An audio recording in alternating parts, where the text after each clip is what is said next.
Hello friends, कैसे आप सब लोग and thanks for watching my channel. तो एक और हफ्ता ख़त्म हो चुका है और शेयर बाज़ार ने बहुत अच्छा और बहुत स्ट्रॉन्ग मूव दिया है और क्लोजिंग भी बहुत अच्छी हुई है ना। पिछले हफ्ते मैंने कहा था कि भले ही करेक्शन दिख रहा है लेकिन इसको उस तरीके से मत लीजिए, जितना है उतना ही रहने दीजिए, स्ट्रेच करने की ज़रूरत नहीं। और वही आपने यहाँ पे देखा। ये देखिए निफ्टी के पिछले 5 दिनों का अगर आप चार्ट देखें तो एक कंसोलिडेशन में था। अभी लगता है कि फ्राइडे का क्लोज को अगर देखेंगे तो ऐसा लगता है कंसोलिडेशन से बाहर निकला है। वहीं बैंक निफ्टी का भी देखिए, फ्राइडे का कुछ अच्छा ही ऐसा ही हाल था। सेकेंड हाफ के मतलब लास्ट में बहुत बड़ा स्विंग आया। और पिछले 5 दिन का देखेंगे तो ये भी कंसोलिडेट ही कर रहा है। ठीक है, निफ्टी कंसोलिडेशन से बाहर निकल गया है, बैंक निफ्टी कंसोलिडेट कर रहा है। अब इसका सिंपल सा रीज़न है क्योंकि निफ्टी को अलग अलग सेक्टोरल इंडाइसेस के इनफैक्ट बड़े बड़े स्टॉक्स का सपोर्ट है, जो कि निफ्टी बैंक के पास नहीं है। निफ्टी बैंक के लिए फाइनेंशियल्स का चलना ज़रूरी है, लेकिन निफ्टी के लिए वैसा नहीं है। फाइनेंस नहीं तो आईटी, नहीं तो रियल्टी, नहीं तो रिलायंस अपने आप में एक कॉन्ग्लोमरेट है वो चल गया, नहीं तो और कोई शेयर्स चल गया। तो उस तरीके का रिलायंस को निफ्टी को सपोर्ट है, जो कि बैंक निफ्टी को नहीं है। अब यहाँ पे देखिए और एक चीज़ कि पूरा सेक्टोरल इंडाइसिस देखिए, कोई थोड़ा कोई ज़्यादा, लेकिन यहाँ पे ग्रीन है। और सबसे बड़ा जो परफॉर्मेंस है यहाँ पे आप देख सकते हैं सेक्टोरल इंडाइसिस पे, ये परसेंटेज चेंज है। तो यहाँ पे सबसे बड़ा परसेंटेज चेंज आया है निफ्टी आईटी में। पौने यहाँ पे देखिए लगभग लगभग 4.5% का यहाँ पे मूव आया। तो निफ्टी आईटी में 4.5% का, निफ्टी मीडिया में लगभग 4% का। तो इन दोनों सेक्टर्स ने एकदम धूम मचा दिया है। उसके अलावा आप देखिए, चाहे एफएमसीजी देखिए लगभग लगभग 1% के आसपास, बाकी यहाँ पे सवा आधा परसेंट।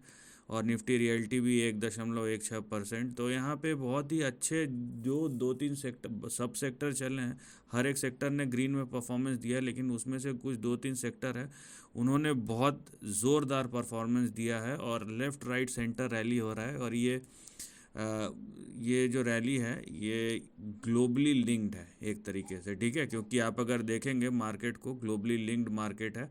और जिस तरीके से यहाँ पे पॉजिटिविटी आया है ग्लोबल मार्केट में, खासकर डॉलर इंडेक्स में, उस हिसाब से वो भी एक इम्पैक्ट है। तो डॉलर इंडेक्स का मैंने रिसेंटली वीडियो डाला है, आप उसको चेक कर सकते हैं कि वहाँ पे हो क्या रहा है। उसको अलग से मैं एक्सप्लेन नहीं करूँगा, आप स्पेसिफिकली वो वीडियो देख सकते हैं।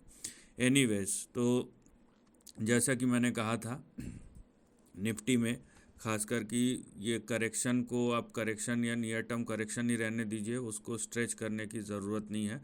और वहीं देखिए जो आपका मूव शुरू हुआ है, ये शुरू हुआ है लगभग लगभग मार्च से लेके अभी हम जुलाई में हैं। 112 दिनों में लगभग लगभग 15% का 2600 पॉइंट का मूव आ चुका है। और रिलेंटलेस रैली है यहाँ पे, ऐसा नहीं है। और ऐसा नहीं है कि यहाँ पे कहीं पे रुक गया है या स्ट्रेंथ में कमी आई है। रैली आपको हर तरीके से देखने मिल रहा है। और इसमें बहुत सारे, अगर आप पिछले 4 महीनों का डेटा उठा के देखें तब आपको समझ में आएगा कि हो क्या रहा है। एनीवेज, ये निफ्टी का यहाँ पे देखिए, निफ्टी में जो एक हफ्ते से हो रहा था, और यहाँ पे निफ्टी में कंसोलिडेशन हुआ। ये देखिए यहाँ पे अच्छा खासा यहाँ पे। और जिन्होंने इसको मतलब विदाउट लॉजिक, बिना लॉजिक को लगाए अगर टेक्निकल्स को फॉलो किया है, जाहिर सी बात है 1 2 3 4 सपोर्ट बहुत ही अच्छे ब्यूटीफुल यहाँ पे सपोर्ट लिया है। और उसके बाद फाइनली वीकेंड में यहाँ पे हफ्ते के आखिरी दिन में अगर ब्रेकआउट होता है तो वो एक एडिशनल कॉन्फिडेंस दर्शाता है। वो दर्शाता है कि मार्केट में कितना बड़ा यहाँ पे लोगों के पास जिगरा हो गया, या उनका थॉट प्रोसेस कैसे चेंज हुआ है कि हफ्ते के आखिरी दिन जब रेजिस्टेंस के आसपास निफ्टी ट्रेड कर रहा था, एक ग्रीन बड़ा कैंडल आखिरी के घंटों में, और रेंज का ब्रेकआउट होता है यहाँ पे 19,000, लगभग लगभग 19,665 670 के आसपास, 565 570। तो क्योंकि अब ब्रेकआउट हो चुका है तो यहाँ पे जो 19,565 का जो यहाँ पे सपोर्ट हो जाएगा आपका, क्योंकि रेजिस्टेंस के ऊपर चले गया तो अब ये सपोर्ट जैसा काम करेगा। और नीचे 19,500 का आपका स्टॉप लॉस है। ठीक है, अब ये हो गया आपका आगे जाने का स्टेप, या आगे कहाँ तक जा सकता है। आगे कहाँ तक जा सकता है वो मैं बता रहा हूँ, लेकिन नीचे सपोर्ट कहाँ होगा वो आपको पता चल गया। अब क्योंकि 19,568 के ऊपर चले गया है, अब निफ्टी का जो रेंज होगा अगले हफ्ते के लिए वो 19,730 से लेके 19,900 के बीच में होगा। अभी इस रेंज में चले गया है निफ्टी, वो आप देख सकते हैं कि निफ्टी जो है मैंने 2 हफ्ते पहले बोला था, लेकिन पिछले हफ्ते उतना बड़ा मूव नहीं आया, 500 पॉइंट का आया था, उसका करेक्शन हो गया था। ये हफ्ते कंसोलिडेशन से बाहर निकल रहा है, लेकिन जो क्योंकि अभी निफ्टी ने 19,560 570 का रेंज क्रॉस कर दिया है, तो अभी जो लेवल होंगे, इनफैक्ट मैं क्लोज देख लूँ 564, ठीक है, ये क्लोज ठीक नहीं, एडजस्टेड नहीं है, 564 तो लगभग ब्रेकआउट के पास ही है। ये 565 564 यहाँ पे ब्रेकआउट पे ही है, तो ब्रेकआउट हो चुका है और 19,565 के ऊपर रहता है। देखिए 19,700 से लेके 19,900 का जो आपका अगले हफ्ते का रेंज अब खुल चुका है, मतलब लगभग 100 पॉइंट और ऐड कर लीजिए 20,000। क्योंकि अगर हम ऑप्शन डेटा को देखते हैं तो एक बार अगर मैं 19,000 से 20,000 का रेंज लूँ तो पहले बाज़ार ट्रैक करता है 19,000 से 19,500। एक बार 19,000 के 500 के ऊपर टिकना शुरू हो गया तो कोई 19,800 और 900 नहीं देखता, फिर 20,000 में जितने भी प्रीमियम से वहाँ बिल्डअप होने लगते हैं ज़्यादा, तो इस तरीके से।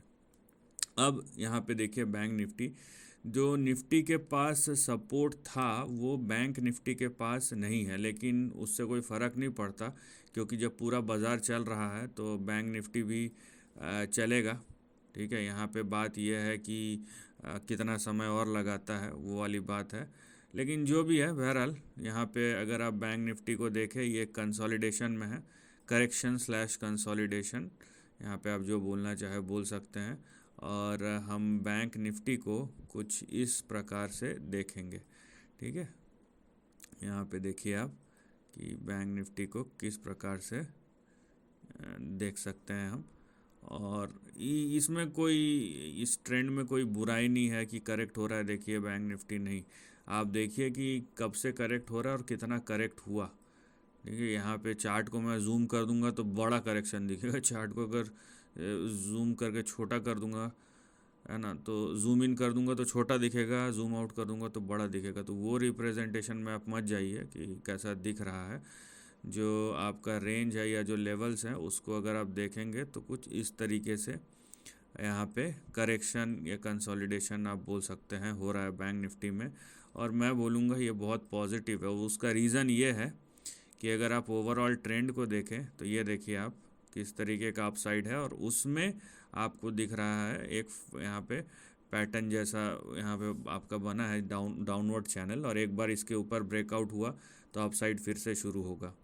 तो बैंक निफ्टी के लिए जो आपका स्टॉप लॉस है वो 44,450 या 440 आप समझ लीजिए, ये होगा आपका स्टॉप लॉस।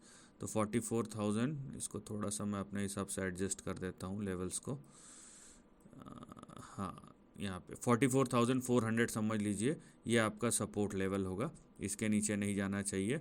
और इमीडिएट सपोर्ट जो है आपका वो होगा 44,558। और हमें किस चीज़ का इंतज़ार है, हमें इंतज़ार है कि बैंक निफ्टी सस्टेन करे 45,000, मिनिमम 45,000 के ऊपर। जैसा ही होता है तो यहाँ पे जो लेवल है 45,600 का, जो रीसेंट का हाई है, वेरी रीसेंट का, वहाँ तक की दौड़ शुरू हो जाएगी। और बाज़ार में जिस तरीके का मोमेंटम है, ये यहाँ पे अपसाइड कब आएगा उसको टाइमिंग करना बहुत मुश्किल है, लेकिन ओवरऑल ट्रेंड बहुत ज़्यादा पॉजिटिव है। और अगर आप ओवरऑल बाज़ार का मूड देखें तो वो तो आपको दिखाई दे ही रहा है किस तरीके का है। और यहाँ पे इंडेक्स पे आप सिर्फ इंडेक्स पे ध्यान मत दीजिए, क्योंकि ब्रॉडर मार्केट में जिस तरीके की रैली है ना, यहाँ पे आपको इंडेक्स करेक्ट होते दिख रहा है, वहाँ पे बहुत सारे ऐसे शेयर्स हैं जो सर्किट पे सर्किट लगाए जा रहे हैं। तो इस तरीके का तेज़ी है बाज़ार में। बहरहाल एक डाइकॉटमी ज़रूर है कि निफ्टी ने रेंज ब्रेकआउट दिया है, वहीं बैंक निफ्टी कंसोलिडेशन और करेक्शन में है, लेकिन कैचअप कर लेते हैं। कभी कभी निफ्टी आगे चलता है, कभी बैंक निफ्टी आगे चलता है, तो फिलहाल निफ्टी आगे चल रहा है।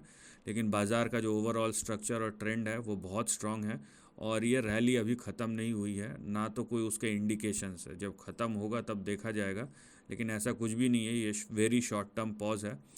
और एक चीज़ जो सबसे ज़्यादा ज़रूरी है कि आप कुछ करें मत करें, कम से कम शॉर्ट मत कीजिएगा, नहीं तो बाज़ार जिस मिनट पलटेगा ना, इस बाज़ार का रिस्क यही है कि आपने शॉर्ट किया और दूसरे मिनट बाज़ार पलट जाएगा।